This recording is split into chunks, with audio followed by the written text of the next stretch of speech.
अब एक ये क्वेश्चन है आपके सामने, z is equal to 1 plus I 1 plus 2 I into 1 plus 3 I upon 1 minus I 2 minus I into 3 minus I is equal to A plus I B.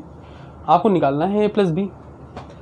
तो एक जो तरीका है इसको सॉल्व करने का, जिसको कहते हैं आम जिंदगी, वो ये है कि आप इसको पूरा सॉल्व करें और सॉल्व करने के बाद एक बढ़िया सा कॉम्प्लेक्स नंबर बनाएं, z की वैल्यू, उसको फिर कंपेयर करें, फिर वहाँ से और b की वैल्यू निकालें।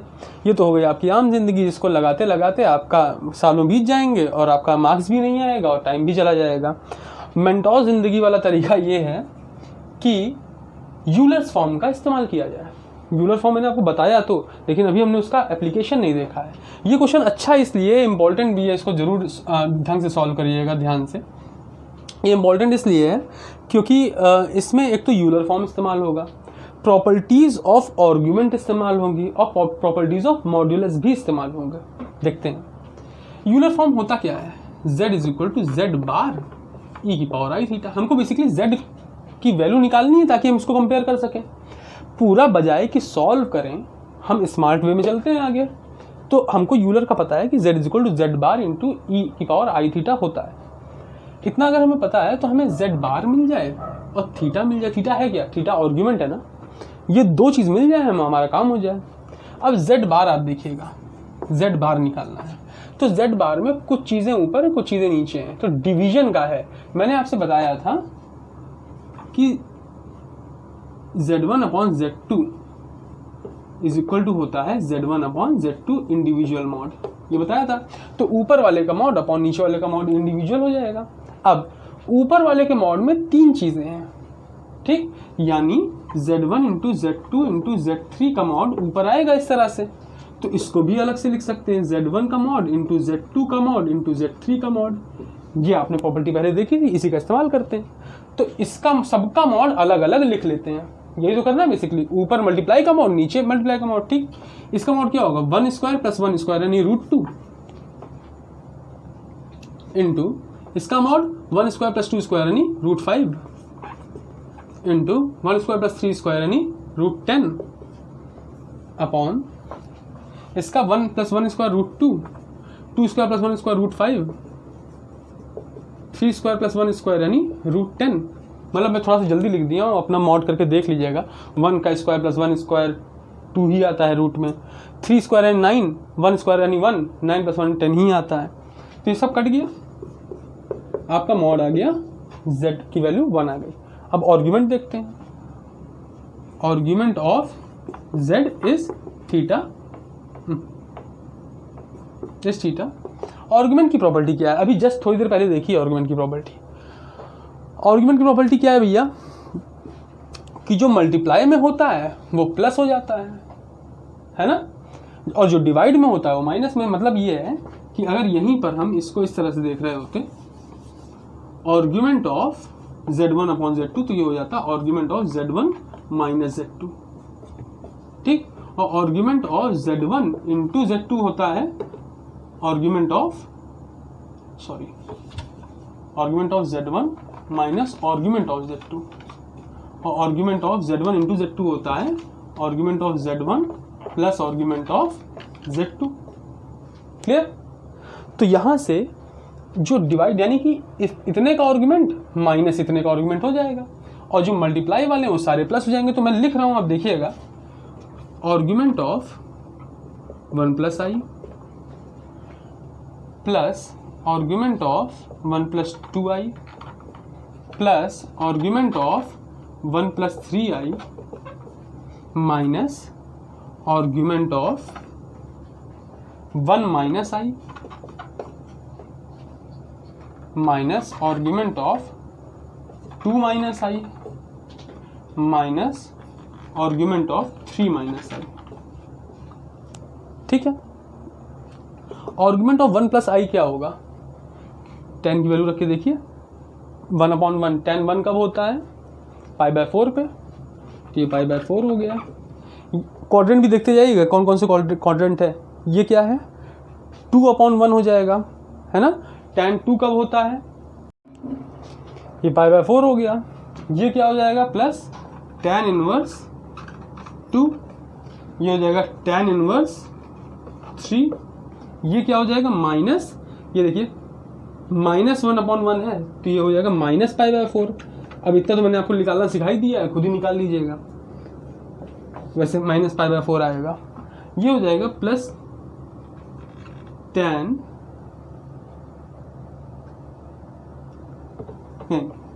माइनस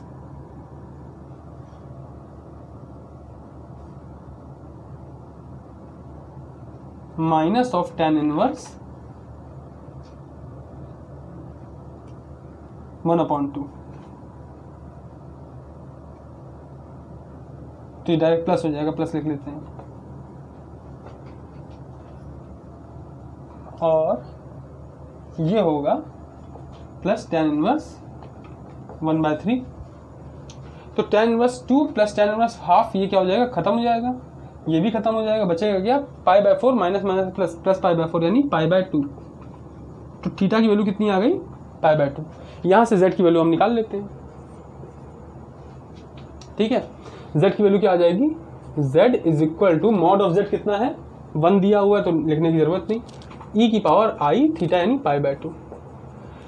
जब मैं आपको यूलर्स फॉर्म पढ़ा रहा था मैंने तभी कहा था कि π/2 रख के एक बार देख लीजिएगा क्या आता है। तो अगर आपने देखा होगा तो वो आता है cos π/2 प्लस i sin π/2। अब cos π/2 की वैल्यू 0 होती है, sin π/2 की वैल्यू 1 होती है, तो सिंपली i आ गया z की वैल्यू। और अगर आप इसको ध्यान से देखें तो ये दिया कितने के बराबर है, a प्लस आई बी के बराबर। तो i के बगल में इधर क्या है 1, b की वैल्यू 1 हो गई, a की वैल्यू क्या है ही नहीं कुछ, तो 0 हो गई, a 0, तो a प्लस b की वैल्यू कितनी आ गई, 1 आ गई, आपका आंसर। तो you can take the screenshot. काफ़ी अच्छा क्वेश्चन था ये, इसमें यूलर्स फॉर्म का भी इस्तेमाल हुआ है, इसमें प्रॉपर्टीज़ ऑफ मॉड का भी इस्तेमाल हुआ है, इसमें properties of argument of z का भी इस्तेमाल हुआ है। तो इस क्वेश्चन को अगर आप 1-2 बार अपने आप से लगा लेते हैं तो आपको 3 चीज़ की प्रैक्टिस हो जाएगी। और उसके बाद अगर मुझे जहाँ तक लगता है कि इसमें आप ये इस वाले इक्वेशन में आप फंसेंगे, अगर इस इक्वेशन में फंसते हैं, बाई चांस फंसते हैं, वैसे फंसने की कोई बात नहीं है, अगर आपको लगता है कि यहाँ ये कैसे हुआ तो आप मुझे कमेंट बॉक्स में पूछिएगा, आई विल रिप्लाई यू। ना अब कॉन्सेप्ट ऑफ रोटेशन पढ़ते हैं, जैसे कोनीज मेथड भी कहते हैं, हालांकि मेथड का नाम आप कुछ भी रख दिए, कोनी रख दिए, पोनी रख दीजिए, दैट डजंट मैटर। बेसिकली है क्या, ये यूलर्स फॉर्म को ही और एलोबरेट किया गया है, यूलर्स फॉर्म को ही और अच्छे से समझने की कोशिश की गई है, जगह जगह अप्लाई किया गया है, तो डिफरेंट रिजल्ट मिलते हैं। अब हम कोनीज मेथड देखते हैं और ये बहुत ही काम आता है क्वेश्चन सॉल्व करने में। If you know it you can apply it and solve the question very easily. Suppose कोई z1 आपका कॉम्प्लेक्स नंबर है जिसका आर्गुमेंट थीटा है, और कोई z2 कॉम्प्लेक्स नंबर है जो z1 के साथ अल्फा एंगल बना रहा है, तो जाहिर सी बात है उसका टोटल एंगल आर्गुमेंट कितना हो जाएगा, अल्फा प्लस थीटा। तो यूलर्स फॉर्म के हिसाब से मैं z1 को लिख सकता हूं z1 bar into e⁻i theta, clear. और z2 को लिख सकता हूं z2 बार e⁻i थीटा प्लस अल्फा। और इसको थोड़ा सा मैं ठीक करूंगा अगर, तो z2 बार इसको लिख सकते हैं i theta into e⁻i alpha, ऐसा भी लिख सकते हैं क्योंकि जोड़ने पर यही हो जाएगा वापस से।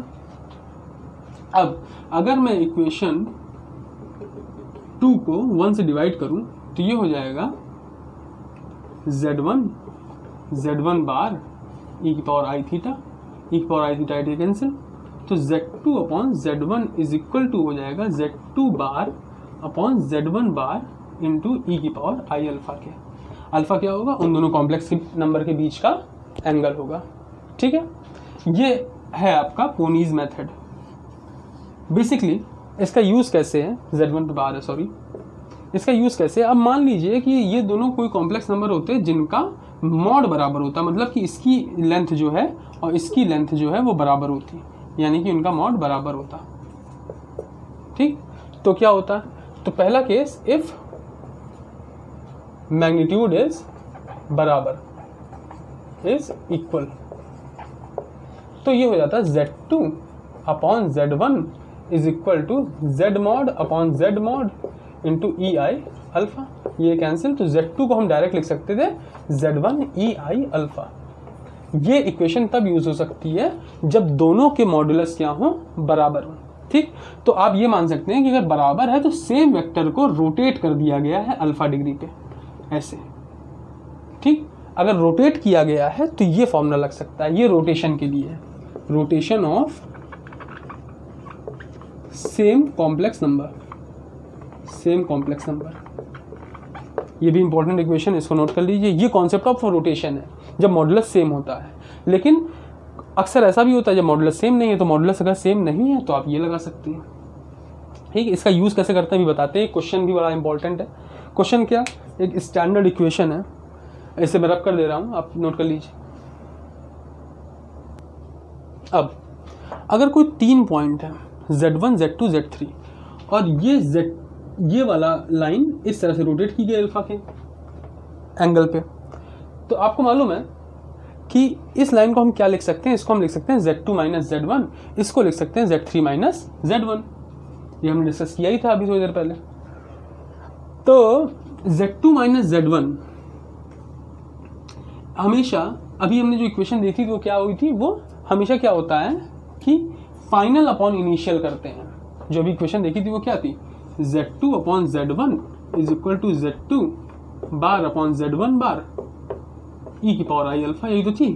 और जो कि Z1 वेक्टर Z2 की तरफ गया था एंटी क्लॉकवाइज डायरेक्शन में। तो याद रखिएगा हमेशा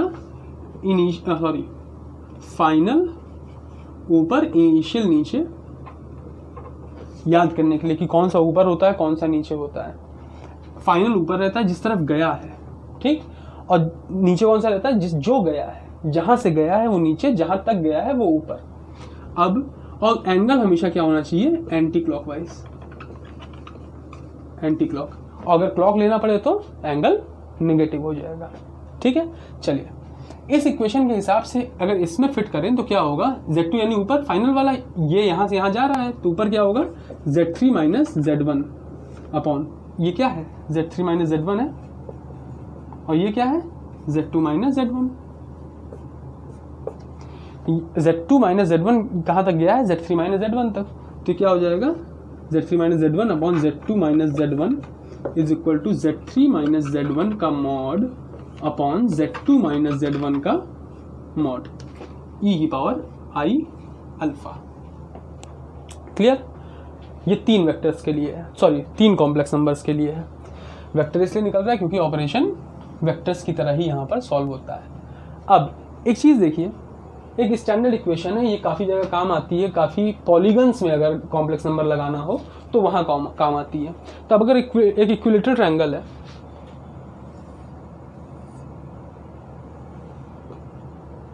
इक्विलेटरल ट्रायंगल है, एक वर्टिस है Z1, एक है Z2, एक है Z3, ठीक। अब इक्विलेटरल ट्रायंगल है तो जाहिर सी बात है एंगल कितना होगा, ये π/3 होगा, 60 डिग्री, है ना। अब मैं अगर मानूं कुछ एक इक्वेशन बनेगी Z1 Z2 Z3 में एक रिलेशन फॉर्म होगा, आप देखिएगा। हालांकि मैं चलिए इसको इस क्वेश्चन के फॉर्म में ही करवा देता हूं ताकि आपको बेहतर समझ में आए। इसमें Z1 square plus Z2 square plus Z3 square की वैल्यू क्या होगी, ठीक है। आइए देखते हैं।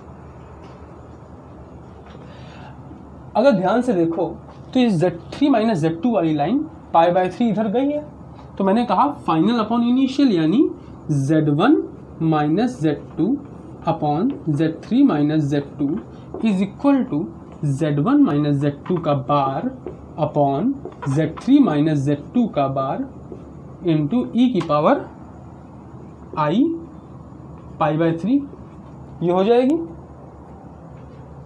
इसमें कोई दिक्कत, बात समझ में आ रही है। अच्छा एक बात और बताओ, Z2 माइनस Z3 का बार यानी ये डिस्टेंस ना, यहाँ से लेकर यहाँ डिस्टेंस, और Z1 माइनस Z2 का बार यानी यहाँ से लेकर ये डिस्टेंस, ये दोनों डिस्टेंस क्या बराबर है, इक्विलेटरल ट्रायंगल है ना, ये डिस्टेंस और ये डिस्टेंस बराबर होगी, तो क्या ये दोनों कट जाएंगे, मॉडुलस दोनों के बराबर है, खत्म। तो बचा क्या Z1 minus Z2 upon Z3 minus Z2 is equal to e की पावर I π/3।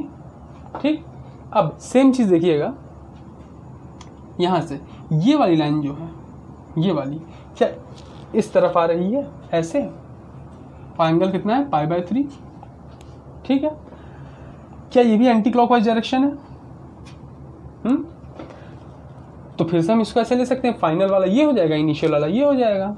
तो इसके लिए तो एक इक्वेशन 1 हो गई। इसके लिए क्या होगा, Z2 minus Z3 upon Z1 minus Z3 is equal to, अच्छा माइनस में क्या रखते हैं, जिस पॉइंट से घूम रहा है हमेशा वो माइनस में रहता है, याद रखिए। ठीक, Z2 minus Z3 upon Z1 minus Z3 is equal to Z2 minus Z3 का mod upon Z1 minus Z3 का मॉड ई की पावर I π/3। तो अगेन ये दोनों कट जाएंगे क्योंकि मॉड्यूलस दोनों की इक्वल है इक्विलैटरल ट्रायंगल होने के नाते। ये वाला रब कर दे रहा हूं मैं।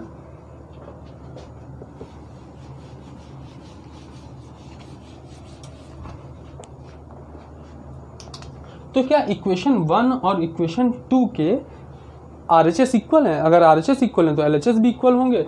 तो हो जाएगा Z1 minus Z2 upon Z3 minus Z2 is equal to Z2 minus Z3 upon Z1 minus Z3। ठीक है,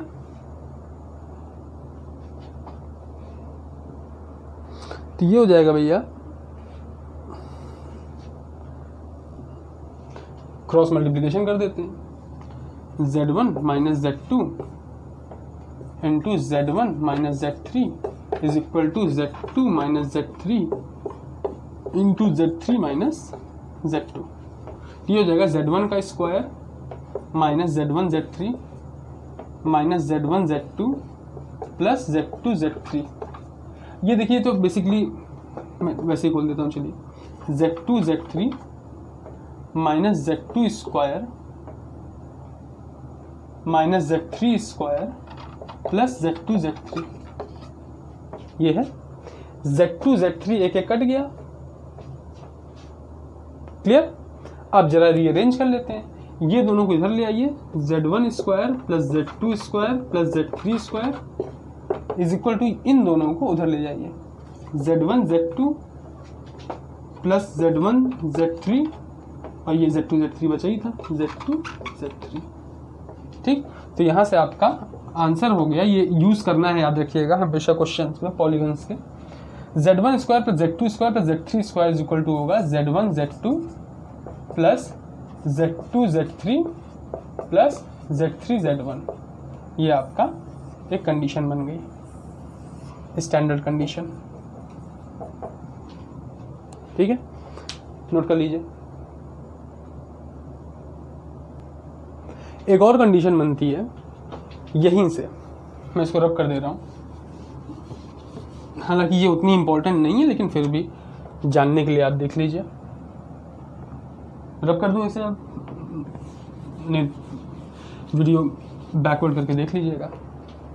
अगर ये जो इक्वेशन आई है इसको मैं दोनों तरफ डिवाइड कर दूँ, Z1 minus Z2, Z2 minus Z3 और Z3 माइनस Z1 से, Z1 minus Z2, Z2 minus Z3 जो ऑर्डर है, Z3 माइनस Z1, और इधर भी डिवाइड कर देता हूँ, Z1 minus Z2, Z2 minus Z3, Z3 minus Z1।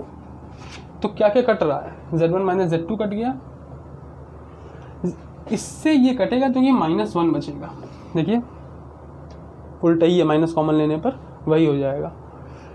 ठीक है, और इधर कुछ कट रहा है, Z2 माइनस Z3 कट रहा है, तो ये बचा क्या,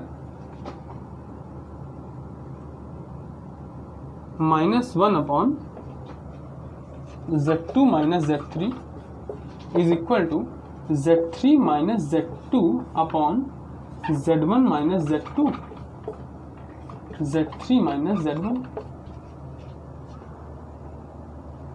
इसको थोड़ा सा ओपन कर रहा हूँ, देखिएगा अगर आपको समझ में आ रहा है कि नहीं।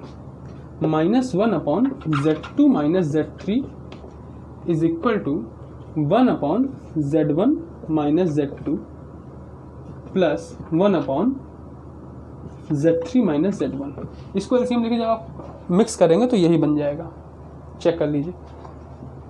अब इस चीज़ को अगर इधर लेके आते हैं तो हमारा क्या बनेगा, एक और आइडेंटिटी बन जाएगी। इसको अगर उधर ले जाए तो क्या बनेगा, 1 upon Z1 minus Z2 plus 1 upon Z2 minus Z3 plus 1 upon Z3 minus Z1 is equal to 0। ये एक और आइडेंटिटी बन गई। दो आइडेंटिटी बनी आपकी ज्योमेट्री में। तो आप देख रहे हैं कॉम्प्लेक्स नंबर कहाँ से शुरू हुआ था और कहाँ चला आया है। ये ज्योमेट्री में भी घुस गया। अब हम इक्विलेटरल ट्रायंगल भी सॉल्व कर रहे हैं, अभी हम लोकस भी देखेंगे इसका।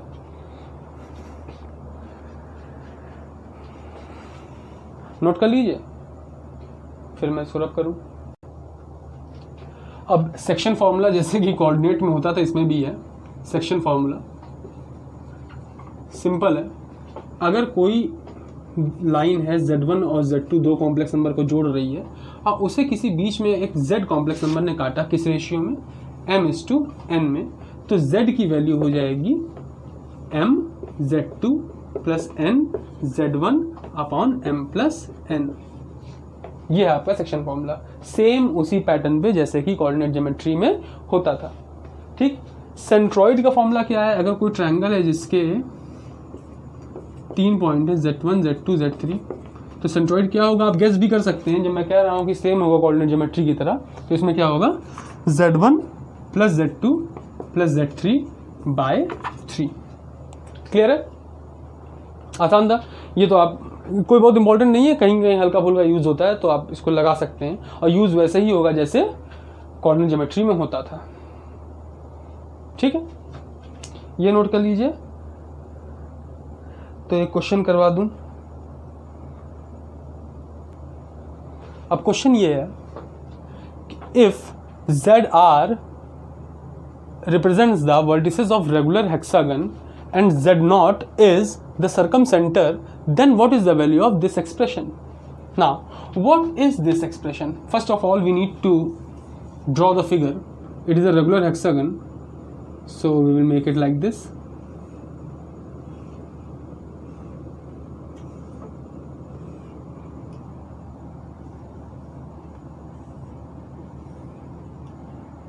Clear? And since ZR represent the vertices, ZR means Z1, Z2, Z3, Z4, Z5 and Z6. These will represent the vertices of your regular hexagon. अब पूछ रहा है, और Z0 जो है वो सर्कमसेंटर होगा। सर्कमसेंटर कैसे देखेंगे, अगर मैं ऑड वर्टिसेस को, ऑड नंबर ऑफ वर्टिसेस को मिला दूं, क्योंकि रेगुलर हेक्सागन है तो आपको पता होगा रेगुलर हेक्सागन के और वर्टिसेस मिलाने पर इक्विलेटरल ट्रायंगल बनता है। अब इधर वाली इवन को भी मिला दूं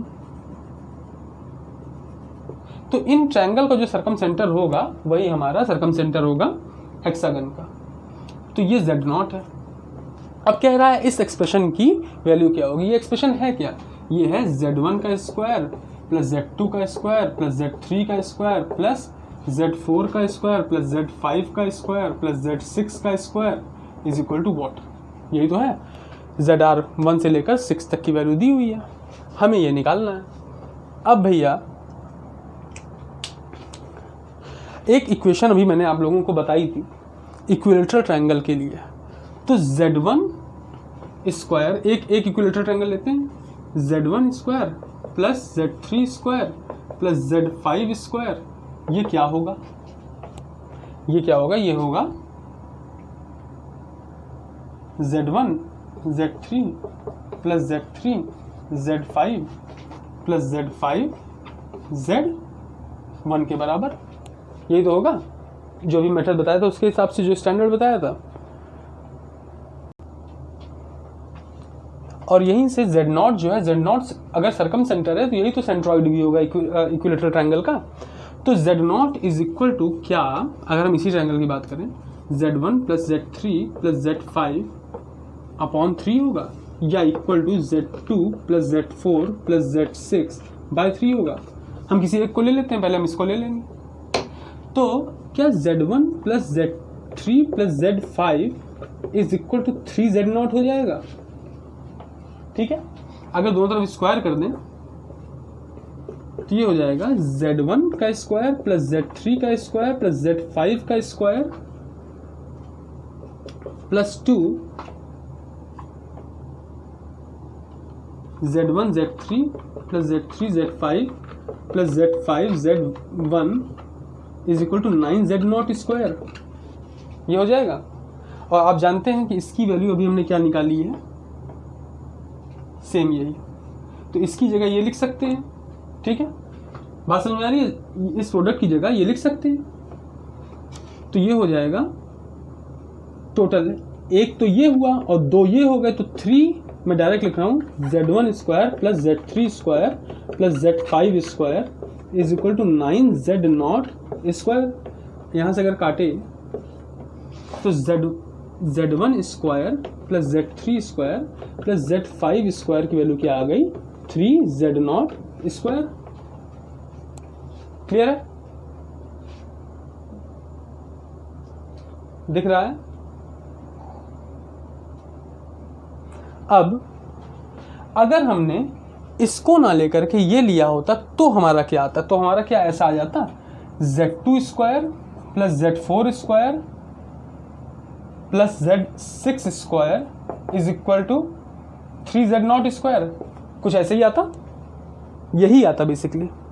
ठीक है, अब अगर मैं इन दोनों क्वेश्चन को जोड़ दूं 1 और 2, तो Z1 square plus Z2 square plus Z3 square plus Z4 square plus Z5 square plus Z6 square is equal to कितना आ गया, 9Z0 स्क्वायर। तो आपका 6Z0 स्क्वायर। तो आंसर क्या हो गया यहाँ पर आपका 6Z0 square. Clear? Note it और टेक द स्क्रीनशॉट।